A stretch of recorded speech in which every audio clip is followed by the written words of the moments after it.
médecin au départ, mais un médecin qui a étudié d'une façon un peu hachée et toujours dans la perspective. Ce qui m'intéresse, ce sont tous les phénomènes psychosociologiques auxquels sont soumis notre génération en particulier, qui a vécu les transformations extraordinaires de la société et des rôles individuels. Alors j'ai travaillé surtout dans les associations, dans la formation. Moi j'ai été, par exemple, à l'école des parents et des éducateurs, j'ai été la première qui a fait les formations, qui est en charge des formations pour les conseillères conjugales et familiales. C'était quand même bon, l'IVG, la contraception ouverte à beaucoup. J'ai beaucoup travaillé à la caisse d'allocation familiale, par exemple, dans les banlieues.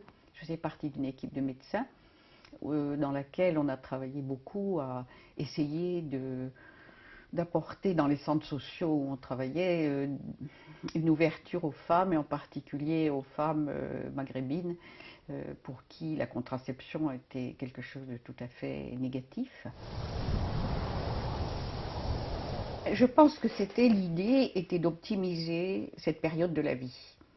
L'optimiser dans tous les sens du terme, et déjà c'était très clair pour moi que il y avait un danger, c'était de s'enfermer dans la famille, en particulier pour les femmes qui se jettent dans la grand-parentalité et qui oublient de continuer à participer à la vie sociétale, et d'une manière utile. Hein. Je ne parle pas uniquement d'aller jouer aux cartes ou de voyager, mais de s'investir d'une certaine façon à l'aller du temps, enfin, dans la société.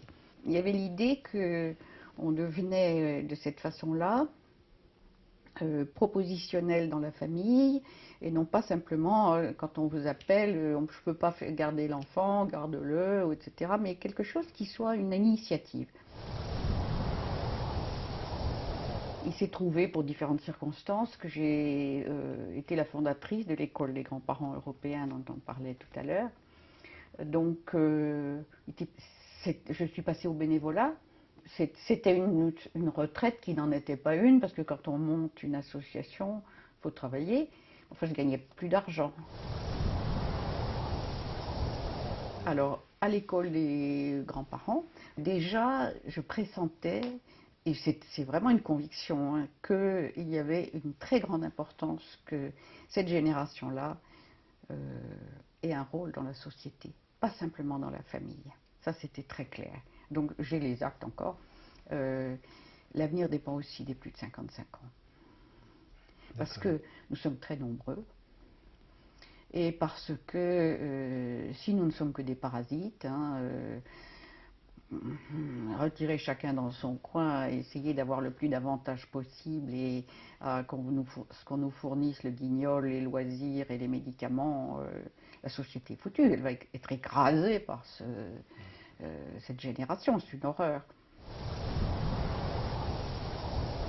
J'ai proposé qu'on fasse une recherche sur la deuxième étape de la retraite, qui venait de m'advenir d'une certaine manière, et où je trouvais qu'il y avait énormément de changements qui survenaient, à la fois par le regard extérieur qu'on porte sur vous, par les envies qu'on a, par la manière dont on organise sa vie, en fait, etc. Et il m'avait semblé que c'était intéressant.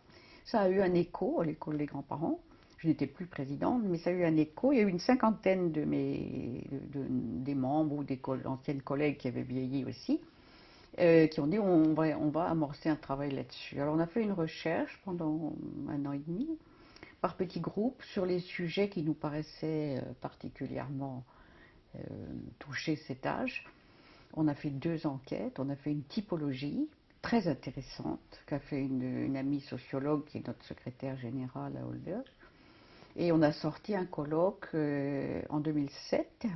Moi, j'ai proposé à un petit groupe qui avait participé activement à ce colloque qu'on passe à quelque chose de concret par rapport à l'étude des années en plus, les 20 ans de l'allongement de la vie, qu'est-ce qu'on en faisait, à quoi que ça signifiait, comment on peut être utile, quel sens ça a de vivre comme ça, qu'est-ce qu'on en fait.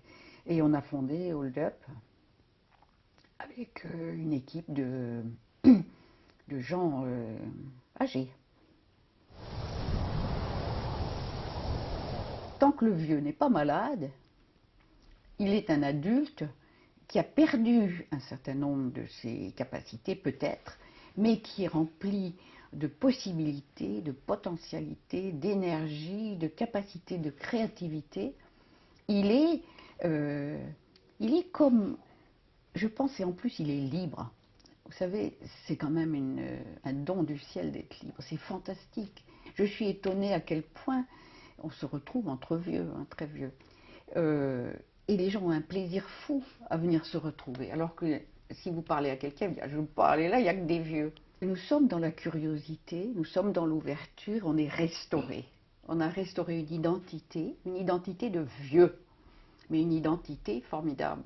On est une personne, on cherche le sens, on réfléchit à nous-mêmes, on prend du recul, et on est capable d'être utile.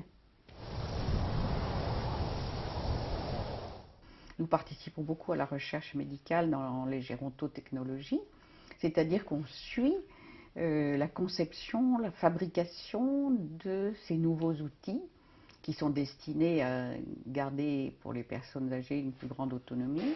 Donc on est d'abord à la pointe du progrès parce qu'on voit les jeunes ingénieurs qui créent, on les aide à orienter leurs recherches, à faire des outils utilisables.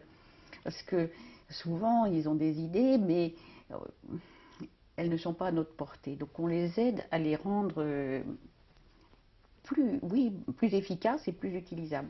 Pour la SNCF, on a été tester les nouveaux équipements des TGV qui vont sortir dans 2 ou 3 ans. On contribue à améliorer la qualité, l'utilisation, l'accessibilité de ce qui va entourer les gens dans le futur. Alors quand vous rentrez chez vous et que vous racontez qu'on ne va plus avoir d'appui-pied, qu'on fait ci, qu'on fait ça et tout ça, vous n'êtes plus le radoteur qui raconte sans arrêt la guerre de 14. Vous êtes quelqu'un qui est dans la vie. Et bon, on fait les téléphones, la formation au téléphone, le SMS, enfin le texto, machin, les photographies. Alors, la photo, elle est complètement modulable une fois qu'elle est sur Word. Vous cliquez dessus. Là, je suis plus dessus, donc voilà. Si je clique dessus, vous allez avoir un cadre transparent. Ouais. Je leur dirais, prenez votre temps, prenez un peu des vacances, et puis ensuite, essayez de partir vers un projet qui vous plaise, parce que la vie est longue, et que vous avez peut-être 20 ans, 30 ans à vivre. Partez dans un projet qui vous passionne, un projet que vous trouvez. Il y a plein d'associations, il y a plein de projets.